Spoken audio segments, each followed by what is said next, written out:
Are you really doing this? There's somebody here to meet. You're here to meet a 13-year-old. Solicited photos. There's somebody here. Are you really doing this? Yes. Okay, it's.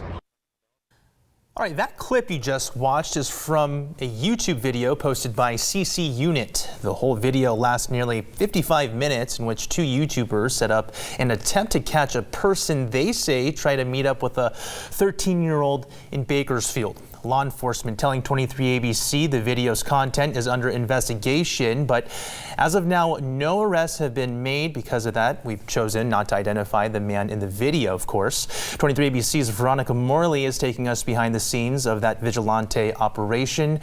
And if local authorities think actions like this help or hurt law enforcement.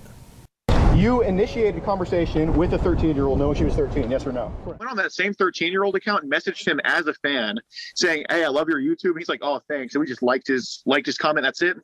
And then 2 days later, he messages us, like, initiating conversation, knowing she was 13. It sounds like an undercover operation, but it's not cops behind these fake profiles.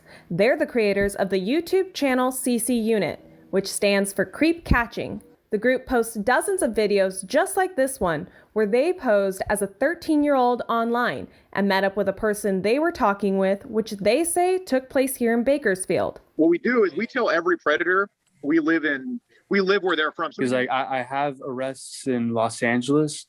I have arrests in like Temecula, Riverside area. And then I have arrests in Virginia. Adrenaline, because, you know, like, you're dealing with a criminal, obviously. You know, there's definitely some gray areas that are involved in this as far as legal and the potential use of some of this as evidence in criminal proceedings. Bakersfield police say while vigilante operations like this are not illegal, it's a dangerous position to put yourself in and could impede law enforcement down the road. What we see is we get reportings after these events have occurred, and it's never from the people that are directly involved.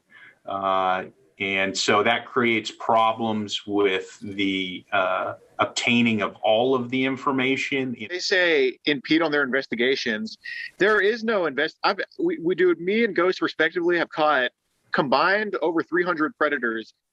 Every time, like, law enforcement says, oh, you're like not really helping the situation, I feel like it's like a part of their protocol. But BPD says there are several different factors that make operations like this more suited for trained investigators. Bring certain skills as well as investigative strategies to the table, where we can ensure that, one, if there's a victim, that they're protected, so that we can then hold people accountable for their actions in a court of law versus a court of public opinion. Where I just hope that, you know, people support what we do, because in the end we do this to prevent the action from happening.